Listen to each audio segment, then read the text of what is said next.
Bienvenue au podcast L'entrepreneuriat authentique par Nancy Richard. Ici, chaque semaine, je partage un ingrédient secret qui m'a permis de bâtir des entreprises où les valeurs brillent autant que les résultats. Authenticité, créativité, bienveillance. Ce podcast est votre dose hebdomadaire d'inspiration pour aligner passion et profession. Ensemble, découvrons les clés pour entreprendre avec cœur, audace et un brin de rock'n'roll. Prêt à libérer votre potentiel entrepreneurial? Branchez-vous, ça commence maintenant! Bonjour à vous, ici Nancy, j'espère que vous allez super bien et que vous avez passé vraiment une merveilleuse semaine. Aujourd'hui, je me sens tellement libre d'être moi-même, de créer, de bousculer les codes, puis je dirais même un peu de déranger aussi, avec bienveillance évidemment, parce que c'est ça que j'ai envie d'aborder avec vous cette semaine. Je vous souhaite cordialement la bienvenue à cet épisode du podcast de l'entrepreneuriat authentique. Et l'ingrédient clé cette semaine, c'est nul autre que l'originalité. Là, je vous invite à prendre votre tasse de café, de thé pour venir prendre votre pause en ma compagnie ou, tant qu'à être original, pourquoi pas vous prendre un verre d'eau? Là, vous dites original, oh! Non, vous allez aller prendre un verre d'eau puis vous allez décider de le jazzer comme bon vous semble. Mettez du jus de citron, une petite tranche de lime, des raisins surgelés, des feuilles de menthe, bref, tout ce qui vous tombe sous la main pour faire quelque chose de spécial, d'original, de créatif. Donc, j'ai envie de commencer cet épisode-là avec une anecdote que j'ai vécue il y a de ça, ça fait quand même déjà une décennie, mais ça m'a marqué au fer rouge pour toujours, pour vous dire. On m'a dit un jour que trop de formation tue la formation. Tu sais, moi je suis prof depuis plus que 25 ans. Hein? Me faire dire ça, ça a fait comme un coup de couteau dans mon cœur de faire « What? Qu'est-ce que tu dis là? » Fait que moi, au lieu de juste me laisser abattre, mais j'ai répondu du tac au tac, une seule formation forme des automates dans le même moule. C'est ce jour-là que j'ai compris que je dérangeais. J'étais vraiment triste, honnêtement, parce que cette personne-là, moi, je l'admirais profondément, je la référais même. C'est là que j'ai compris que je brassais mon industrie, mon domaine d'activité, en l'occurrence la périnatalité. À la base, c'était la périnatalité. Maintenant, j'ai étendu mon champ d'activité, bien évidemment, vous comprendrez, mais je faisais changer les choses à cause de mon approche, à cause de mes méthodes, à cause de mes idées. Puis vous savez quoi? C'est vraiment bien comme ça. J'ai choisi délibérément de faire différemment, puis je vais toujours continuer. Jamais je vais me laisser abattre par des commentaires du genre, parce qu'ils font juste démontrer en fait que c'est des marques de jalousie, de mépris, puis je dirais même d'envie.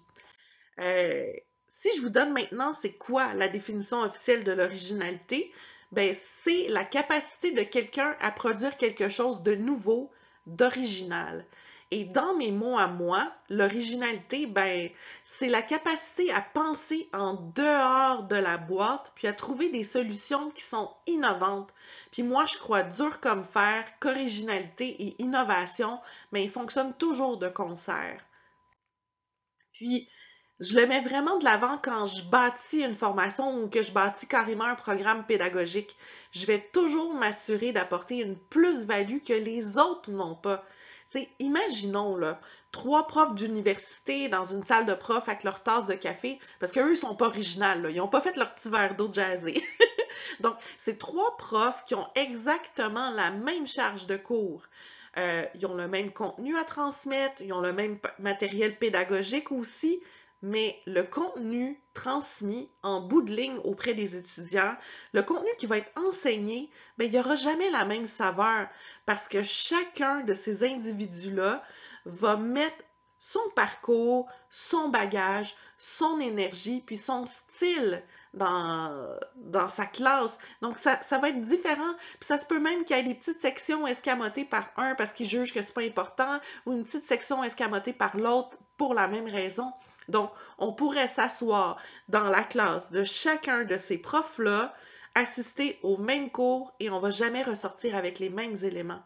Donc, c'est pour ça que j'ai créé mes propres normes au sein de mon école, l'école Cybelle. Puis je les ai illustrés par 3 petits mots originaux. Tant qu'à être original, hein, j'y vais jusqu'au bout. Donc j'ai inventé 3 mots. EduConnect, EduPraxis, puis EduFlex. Mais qu'est-ce que ça veut dire ça, Nancy? On dirait que tu parles dans d'autres langues. Donc, EduConnect, c'est une approche techno-pédagogique centrée sur l'interaction humaine. C'est vraiment plus qu'une simple transmission de contenu. On met l'accent sur le mentorat, l'accompagnement individualisé. Puis, comment je le fais concrètement? Mais j'écris des courriels de motivation aux étudiants pendant 2 ans.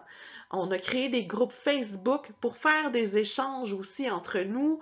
On fait des rencontres de mentorat aussi selon le programme choisi, sont soit incluses ou optionnelles en supplément financier, mais il y a toujours accès à du mentorat. Et on fait des réunions mensuelles collectives par visioconférence. Bref, ce n'est pas parce qu'on suit une formation en ligne de chez soi qu'on est seul. On est capable d'utiliser la technologie parce qu'on ne peut pas en faire fi dans les années 2000. La technologie est là pour durer. Donc, comment rendre le tout plus social, donc de créer vraiment une forme de pédagogie grâce à la technologie. C'est d'ailleurs la devise sur mon site web. L'école Cybelle, c'est l'harmonie entre la pédagogie, la technologie et l'autonomie. Ensuite, le deuxième mot, c'est EduPraxis. Puis ça, ce terme-là va mettre en lumière l'équilibre entre les compétences disciplinaires et pédagogiques. Disciplinaire, c'est propice à un domaine d'activité. Puis pédagogique, bien, c'est par rapport à la transmission de connaissances. Puis ça va garantir que les étudiants de l'école Cybelle vont acquérir des connaissances et des compétences pratiques qu'on va enrichir par l'expérience réelle des formateurs qui gèrent aussi leur propre entreprise de service. Ce qui fait en sorte que notre équipe, on est tous des bons profs avec des bonnes compétences de prof parce qu'on sait comment enseigner et en plus, on est bon sur le terrain pour notre domaine d'activité. Si moi, j'enregistre des formations de doula ou de tanadoula ou même dans mes services de mentor entrepreneurial, mais c'est parce que j'ai l'expérience derrière, j'ai le bagage sur mes épaules pour le faire. J'ai pratiqué le métier de doula, j'ai pratiqué le métier de tanadoula, puis ça fait, mon Dieu, presque 20 ans que je suis en affaires. Donc, c'est pas juste des paroles en l'air, je l'ai dans tout mon ADN, dans chacune de mes cellules. C'est important. Et le dernier mot, c'est EduFlex. Ça va illustrer l'unicité de la méthode parce qu'on est capable de nous adapter aux différents styles d'apprentissage avec une variété de supports, des vidéos, des livres, des podcasts. Parce que nous, on a compris au sein de l'école Cybelle puis du Cybelle Espace Bien-être que quand on est adulte, là, on a tous eu une expérience étudiante. On n'apprend pas de la même façon. On n'apprend pas avec les mêmes outils, les mêmes médiums. Fait que moi, je me suis vraiment donné comme mission de proposer vraiment plusieurs éléments différents pour que chacun trouve son compte. On n'apprend pas de la même façon, mais en bout de ligne, on va avoir appris la même chose, mais avec des outils différents. C'est d'ailleurs ce qui m'a vraiment poussé à inventer de A à Z ma propre structure pédagogique avec du matériel original. Fait que, tu sais, nous autres, c'est pas des livres obligatoires écrits par telle ou telle personne. On écrit tout ce qu'on transmet. Puis ça, je trouve ça important. Puis j'ai même créé, à force de commentaires de nos étudiants, des formats différents sur ma plateforme de cours. Parce que si j'habite au Canada, puis si j'habite en Belgique, on n'a pas le même format d'imprimante. Ça a l'air super nono comme ça, mais on n'a pas le même format. Fait que des fois, ça faisait tout croche, c'était tout décalé. Fait que j'ai décidé de faire des mises en page au format lettres pour les gens qui sont sur le continent américain et au format A4 pour l'Europe. Puis les autres pays, parce qu'on a des étudiants dans 39 pays quand même, mais souvent ça s'adapte au format lettre A4 selon. Puis on a d'autres outils aussi qu'on a personnalisés. Il y en a qui ont juste besoin de lire. Donc on a le livre écrit de la formation. On a la vidéo aussi dans laquelle on explique nos enseignements puis tout ça. On a la version podcast aussi, parce qu'on comprend qu'il y en a qui ne peuvent pas être devant un écran d'ordinateur ou une tablette ou avec leur téléphone cellulaire. Il y en a qui sont en transport en commun, fait qu'ils ne veulent pas déranger. Donc, on a créé la version podcast pour l'écouter dans nos déplacements ou même en voiture. Fait qu'on est capable d'apprendre dans tous les petits moments clés de notre journée comme ça.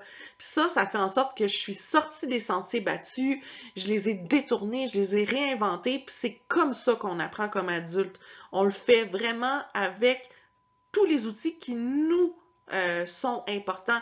Bref, mon rôle, c'est comme de vous fournir un couteau suisse d'outils, puis eux vont aller choisir là-dedans le bon outil qui est adapté. Puis là, je fais juste prononcer le mot suisse, puis je suis comme « Oh, c'est tellement un des plus beaux pays que j'ai visité de ma vie. C'est tellement extraordinaire. Tu regardes d'un côté, il y a une montagne. Après ça, c'est un beau lac. Après ça, c'est la nature, la forêt.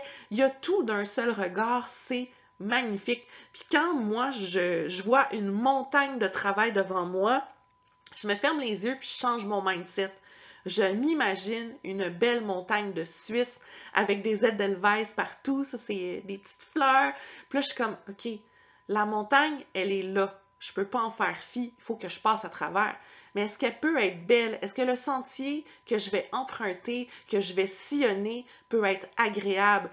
Tu sais, c'est extraordinaire. Bref, la Suisse, c'est capoté. Puis j'ai même eu la chance, évidemment, j'étais allée en Suisse, je me suis gâtée en fait de fromage, de la raclette, des tomes de chèvre et de la fondue, que c'était capoté comme expérience de vie. Tu sais, moi, dans des machines distributrices, honnêtement, dans ma vie, j'avais déjà acheté des biscuits, des sacs de croustilles, des petits jujubes, mais là, je me suis acheté une fondue dans une machine distributrice à l'entrée du village où je logeais. C'est tellement spécial comme expérience. La fondue, c'est tellement bon. Puis pour vous donner une idée, là, comme quoi l'originalité, mais moi, je l'ai jusqu'au bout des pieds. Ça rime en crime. Je peux pas m'empêcher de faire des rimes, hein, ça fait partie de mon ADN, ça aussi. Que dire d'un exercice que j'ai eu à faire pendant un mastermind où ma coach nous disait « Ouais, mais là, aujourd'hui, vous allez dessiner le dessin le plus laid que vous avez jamais fait. » Bon, là, évidemment, il y en a qui jouaient le jeu super gentiment, qui faisaient un dessin laid. Eh bien, moi, j'ai fait vraiment un gros barbeau en québécois, là, un gros gribouillis, n'importe quoi. Mais quand j'ai fini de dessiner, ben, quand j'avais plus de place sur ma feuille, là, je dois avouer, là, je pouvais juste plus rien rajouter, puis qu'il nous restait du temps, puis il fallait qu'on le remplisse. Ben, moi, comment j'ai décidé, en fait, d'enlaidir davantage mon dessin? Ben, j'ai déchiré des bouts, je l'ai froissé en boulettes de papier, puis là, je l'ai comme déplié, puis là, il est encore plus laid. Donc, est-ce que j'étais hors consigne? Peut-être, mais en même temps, c'est tellement moi, puis j'ai respecté la consigne en bout de ligne de faire le dessin le plus laid. Donc, c'est ça l'originalité, sortir de la boîte. Puis, que dire de cette fameuse peur-là qu'on ressent en lien avec la créativité? De la peur de ne pas être capable de rentrer dans le moule. Hein? Souvent, quand on est entrepreneur, on fait les choses à notre façon, on est super originaux. Puis on a peur de se faire juger, on a peur d'être trop différent, puis pourtant, c'est justement là qu'il faut être. C'est cette différence-là qui attire. L'originalité, là, c'est ce qui va vous permettre de créer votre niche, de vous faire remarquer, de marquer les esprits. Puis c'est ça qui m'a permis de créer des entreprises à mon image, avec un marketing qui va être aligné avec qui moi je suis. Donc si moi, Nancy Richard, adore les petits poèmes, les rimes, j'adore... qu'est-ce que je pourrais vous dire? J'adore tout! Moi, je suis une fille qui adore, je suis une passionnée. Mais ça transparaît dans qu'est-ce que je fais aussi. Puis c'est ça que les gens recherchent quand ils viennent auprès de moi. Si vous avez envie d'être mentoré par quelqu'un qui est douce, mais en même temps qui a beaucoup de pep, c'est moi.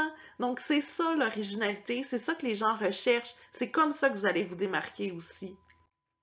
Puis maintenant, je vais vous donner la citation inspirante de la semaine. Elle est de Sonia Lazaini. S'ouvrir sur l'originalité, c'est se laisser porter sans animosité et faire déborder sa générosité sans complexité. Puis moi, là, j'aime vraiment cette citation-là. Elle m'inspire parce qu'elle invite à embrasser pleinement qui l'on est, sans peur du jugement. L'originalité, là, c'est de l'amour propre, de la générosité, puis de l'audace. Et la semaine prochaine, oh, c'est déjà fini! Oh, on va parler de la sollicitude. Puis ça, c'est une valeur douce et puissante à la fois. Alors, j'espère sincèrement que vous avez terminé votre tasse de café, de thé, de tisane, ou que si vous avez décidé de vous prêter au jeu avec moi, que vous avez terminé votre petit verre d'eau pimpé.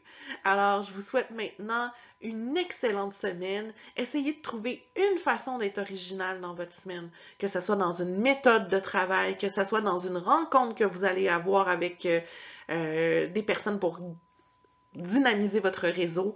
Essayez de mettre de l'avant l'originalité. Alors, je vous souhaite donc la bonne semaine. Votre petit devoir est donné. Oh, c'est mon petit côté prof. Et on se retrouve bientôt. Ciao, ciao! Pour de plus amples informations concernant mes entreprises ou mes services, vous pouvez visiter mon site web nancy-richard.com.